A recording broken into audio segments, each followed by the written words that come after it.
name is Sommer Panage, and I work at Twitter. I've been there just about 2 years, and I've been full-time mobile accessibility for the last year. I am the mobile accessibility team. Right now there's just one of us, but we're hoping to expand, so just FYI.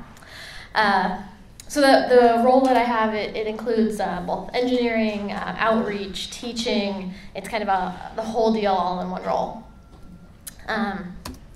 So this talk today is going to kind of have 3 different main sections because I wanted to try to touch on accessibility from different angles. So first of all, just looking at what is mobile accessibility, how do we deal with mobile accessibility at Twitter, how do we test for it, and a little bit about the philosophy that we try to teach to the engineers about how to make the app accessible to the best of our abilities.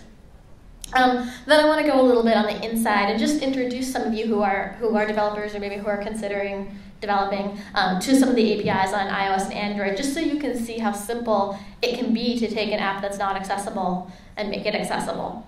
And lastly, I want to talk a bit more just about mobile accessibility at Twitter, more at an organizational level, like how do you integrate something like that into the process of a company that up until when I started the role didn't actually have that process. So first of all, what is accessibility when we're talking about mobile? Well, generally speaking, accessibility is about using technology to overcome challenges. So in the realm of mobile, what that is providing services on the device and then interfacing with them on your application to help people overcome visual challenges or motor challenges or attentional challenges. So on iOS and Android, the 2 platforms that I work on, for people with various visual impairments or challenges, there's VOICEOVER on iOS, and there's TALKBACK on Android. And those are both the built-in screen readers on those platforms. Paired with TALKBACK is also something called Explore by Touch, and that's a recent addition to Android that allows the user to actually interact with the device via literally exploring with their finger on the screen and hearing feedback as to what's being touched. And that is similar to how VOICEOVER has always worked. Next is guided access, and this is for people who may have attentional difficulties or learning difficulties, anything in that realm. Guided access is the name given to the service on iOS that lets you essentially hone in an application to only be that one application essentially, and maybe even a miniaturized version of that application. There's no built-in service on Android, but there are third-party pieces of software on Android that do this, serve the same kind of function. And you'll see things like this often used in classrooms with children, especially special needs children, but there's many use cases for guided access.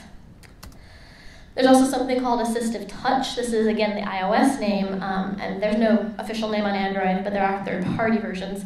Assistive Touch, as you can imagine, it helps people with more minor motor disabilities. So if you have trouble touching the screen or maybe pressing the buttons specifically, Assistive Touch can help with that. And more so for other people with various motor disabilities, there's switch control, which allows you to control essentially a cursor on the screen with any type of switch you can imagine. The switch can be a camera-based switch, so you're using your head to navigate the cursor. The switch can be a joystick type thing. Really, there's tons of types of switches out there that you can control an iPhone or an iPad with. D-pad support is what it's termed on Android. D-pad support allows you to do the same types of things. So these are kind of all, this is a bit of a summary of the built-in technologies on the devices themselves that you want to work with when you're thinking about mobile accessibility. And then it becomes the job of the company or of the org, of the engineer, to interface with these services with their application and then provide an accessible experience of the application. So at Twitter, that's what we're trying to do. That's what we're trying to do. And the reason that's really important at Twitter is because we have these core values, and one of these core values is reach every person on the planet. And what we want is that Twitter not only can be used by people with average sight, average touch, but by everyone. Whether you speak different languages or have different disabilities, it doesn't matter. We want to reach everyone. And that's a really big part of what we believe at Twitter. But there's more to it than that. I personally believe in the idea of equal access to technology for everyone. And Steve Jobs himself said that one of the reasons that the accessibility team at Apple was built was that it was simply a case of doing the right thing. And I firmly believe that as well, that it's just the right thing to do. But why might you, thank you, but why might you yourself benefit from making your applications accessible? That's a question that people sometimes ask. What good does it do? Well, besides from helping others, this also helps you because it broadens your user base. All of a sudden, you're not limited to people with perfect vision or perfect touch. You can reach to other people as well. And this leads to good customer feedback. This leads to good PR. So this is good for you too. And also it's good for your engineers, or if you yourself are an engineer, it's good for you because it poses some interesting challenges. It's not always as simple as adding labels to buttons. It's not always as simple as bigger text. And those challenges can actually be really fun to try to solve, to try to overcome. So it's interesting to work in accessibility. So moving on. So you just saw me using VOICEOVER, and this is a big room. It's difficult to know what gestures I was using, so I'm just going to quickly tell you about the gestures. We saw that there was navigation by touch. I could also navigate by swiping back and forth. VOICEOVER allows the double tap to select, scrolling with 3 fingers, and has some custom gestures that basically let the user quickly move in the app, which is a really nice thing. So there's a magic tap, which is a 2-fingered double tap, an escape gesture that lets the user go back really quickly. And these are all things that, if you're a developer, you can actually control how these actions behave within your application. There's also a rotor, which I won't get into right now, but if you have a chance, I definitely recommend you go into that accessibility menu and play with the rotor. It's like a twisting gesture on your screen, and it does cool stuff.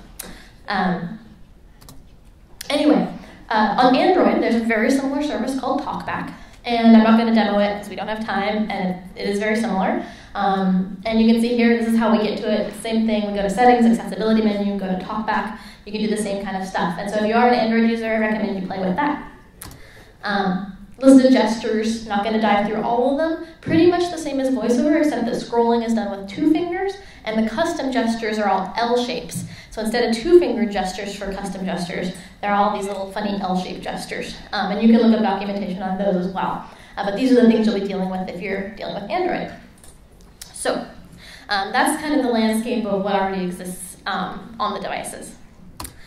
So now how do we deal with that? How do we think about that when we're trying to program, when we're trying to develop applications for these devices and for these technologies? So let's look at a tweet. Let's look at a tweet as an example. So here's a tweet, and a tweet is made up of many, many views.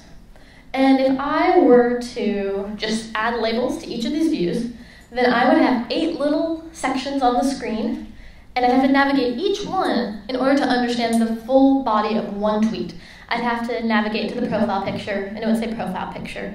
I'd have to go to the username, and it would tell me that user's name. I'd have to navigate to the text, to the timestamp, etc., etc. I'd have to just navigate to just get the information from one tweet. And that doesn't seem right to me because as a kind of a more standard user experience, you can imagine what that experience is a tweet is one entity. When I look at a tweet, I see a tweet. I don't see all these little parts. So why should a VOICEOVER user have to deal with all those little parts and have to navigate just to read one tweet? That doesn't seem right. So instead of doing that, what we do is we synthesize all that information into one label and put that label on the tweet itself. So now we actually have the username, the timestamp, the tweet text. It's all in one label, and it's provided up so that the tweet becomes one experience. And if the user wants to delve into those details, they can go into the tweet and explore from there in the tweet details. But this allows the tweet to be digested kind of in a very similar way as if you were seeing it rather than hearing it. We also, because there's all those tweet actions you can take, we want to make those really quick for the user because they're very quick if you can see the buttons. So how can we do that? Well, we created a custom gesture, tap and hold, and then that brings up the tweet actions menu. So if the user were to tap and hold, you'd see a menu pop up, and you'd get the list of the tweet actions: retweet, favorite, reply. And so what that does is it breaks the experience down as similarly as we can to what it would be, kind of how you feel about it, how you take it in when you're looking at the tweets. And so that's kind of the goal that we have when we're thinking about accessibility, is to break it down in that way. And of course, if accessibility is baked in, if if the accessibility is designed with the design team before the engineers even are touching the code, it's really easy to do this. It's like, oh, well, I know that I need to be able to provide that information to the accessibility framework, so I'm going to build that API right in. And so when you make accessibility in early, when you talk about it with design, when you talk about it with the PMs, coming up with that way of doing things becomes so much simpler.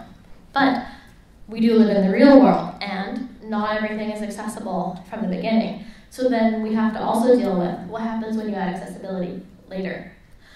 So when you have to add accessibility later, what I encourage people to do at Twitter is an accessibility audit. And what this is instead of looking through your feature and saying, oh, well, this button has a label, this button doesn't have a label, I encourage engineers to go through a flow. So let's use direct messages as an example. One flow in direct messages is sending a photo direct message. So I take a picture and I send it. That requires a lot of interactions. That requires tapping many buttons, getting into the camera roll, getting back out again, possibly error, editing, deletions, who knows. There's a lot of actions that have to go into that. And they have to flow together. I have to know how to get from one step to the other. It has to be a natural progression. And so I turn on VOICEOVER, turn on the screen curtain so I can't see, and try to do that. And try to get through that entire flow. Because even if everything is actually labeled, it still might be hard because maybe the context isn't there. Maybe the hints aren't there. And so by encouraging the testing of accessibility through flows rather than through looking at just individual elements, it gets at some of those nitty-gritty details that we might miss. How to kind of encourage people along the right path so that they can do the action they're intending to do. So that kind of brings us down from, we've kind of gone from the outside down into the nitty-gritty. So we're just going to quickly look at, on iOS, what some of those APIs are that you're going to be interfacing with if you actually decide, if you actually are a developer and you want to code this stuff. So on iOS, accessibility is all about protocols, informal and formal protocols. Your best friend is going to be the UI accessibility protocol, and that's the one I'm just going to touch on for a second today. But there's many other ones, UI accessibility action, UI accessibility reading content if you're intending to develop an app with a lot of reading material, accessibility focus so you know where the cursor is on the screen, and accessibility container, which is for when you're doing custom drawing. That's how I did that graph you saw earlier. So the UI accessibility protocol is going to be the most important one. So let's look at what code looks like if you were to make something accessible. So this is just a snip of code, and this is a custom reply button. So imagine that I had a custom button that I had built myself. This isn't just a standard UI kit button, and you'll just see there's what four lines of setting attributes and one method override. So it's very simple. We're setting a label, we're setting a hint that explains what the button actually does, and we're overriding the value that allows it to dynamically update the value as the value changes, so the number of replies can be read out to the user, which is also in part of the button. So if you have more questions about this code, I'm happy to answer them later, but I don't want to dive into too much developer world, and we're not all developers. But the point is, this is not a lot of lines of code. This is really simple stuff. This is setting attributes, that's it. And this took something that would have been zero accessibility, it would have said nothing, and made it work. So very simple. On the Android side, instead of being all about protocols, because Android doesn't really work that way, it's all about attributes. And they're attributes for the most part on View, on the View class. So there's the content description, which is going to be kind of like your accessibility label on iOS. Label 4, which is for on-screen text that describes another on-screen element. There's focusable, that helps you deal with joysticks or D-pads or any type of focus control. And important for accessibility, which allows you to turn accessibility off and on selectively if that's something you need to do. And there's also the Explore by Touch helper class, which is going to be the thing that lets you do the custom drawing. Again, so if I had done that graph on Android, actually I did, but that's what you have to use. So anyway, again, you can see this isn't a lot, and this is going to get you 99% of the way unless you're doing some really complex stuff. So as a developer, it's not incredibly taxing to use these things. And the cool thing is when you do get to the hard stuff, it's really interesting. So here's a code example again. You can see this is just an XML file, an Android XML file, and there's a couple lines that say label 4, and there's a hint and a content description. And that's it. I added a few lines, and I got accessibility in 3 places where I wasn't before. So again, very simple. Similarly, in Android, we have something here where we're setting the content description whenever progress changes. 1 line of code, it goes from being not accessible to accessible. So you can see my theme here is it's very simple in many cases. All right. So at Twitter, we faced some challenges with accessibility because it's hard to get people to sometimes listen. They don't always. They're really attuned to sometimes the fact that there's a lot of needs out there that are different from their own. And so that was one of our challenges with awareness. How do we get people to care about this? Another challenge that we faced at Twitter was our app is really complex and really old. And what happens when you're dealing with that? What happens when you have a lot of custom UI? How do you get engineers to build accessibility when it's not as simple as some of those examples I showed you? And lastly, automation. How automation also is built on top of accessibility frameworks. So how do you negotiate with automation? Because they want one thing from accessibility and I want another. I want to create a great voiceover experience, a great switch experience. They want to create really smooth and clean automation. Those don't always go together. So for awareness, what we did at Twitter was, one of the things was demo. If you're in a big company, a lot of people they've never seen a screen reader, they've never heard voiceover, they've never seen a switch system, and just getting up in front of people and showing them this, showing them how it works, it does wonders. And that's like what I did at Twitter as one of my first projects there as an engineer. I designed a little Twitter client that had no UI. It was a black screen, and all it did was talk. It just used voiceover, and then I demoed that, and people had never seen something like it, and it was a great way to just raise awareness. Another thing is classes. So once people start asking questions because they've seen the demos, be like, hey, I can teach you all about it. And teach classes and use the knowledge you have and share it with others, either formally or informally, over lunch or in an actual conference room. Outreach is something we do. One thing that I like to do is I go to meetings. I see what features they're planning. When I hear about a feature that I know is going to have a lot of new UI, I ping that PM. I say, hey, how can we get in on this? And how can we make this accessible? Finding your local experts, finding people, if you're in a bigger company, finding people who are into accessibility and harnessing that. Don't let it just be their little side project. Really bring them in and talk to them. And make it part of the process, just like strings have to be localized. Just like you have to test your code, you have to have unit tests. Well, now you have to have accessibility too. Custom UI. So this is where it gets interesting. This is where you want to appeal to your engineers' love of problem solving. With custom UI, you can teach people. You can dig into the UI accessibility container on iOS. You can dig into Explore by Touch Helper, and you can use those classes and use that education to excite engineers, to get people really interested about solving these interesting problems. It's actually really fun, and so don't look at it as a chore. Look at it as a really cool thing to get to do, because it is. And lastly, automation. What happens when automation wants one thing and I want another? How do we deal with that? Well, one thing is separate builds. We actually just use some build macros. We integrate into our build system, and so they can set their accessibility labels. I can set mine, and yes, we're testing slightly different builds, but the only variation are those strings. And so all of a sudden, I can ship to users VoiceOver, and then automation can test their builds. And that was one of the solutions that we implemented at Twitter. Also become advocates for each other. Instead of being in each other's throats all the time about who gets to have this label where, actually use each other to bolster the interest in accessibility generally throughout the company. And those were kind of ways that we helped boost each other and encourage engineers to automate and make things accessible. So anyway, thank you all so much. I know this was a little bit of a long talk, but thanks for listening.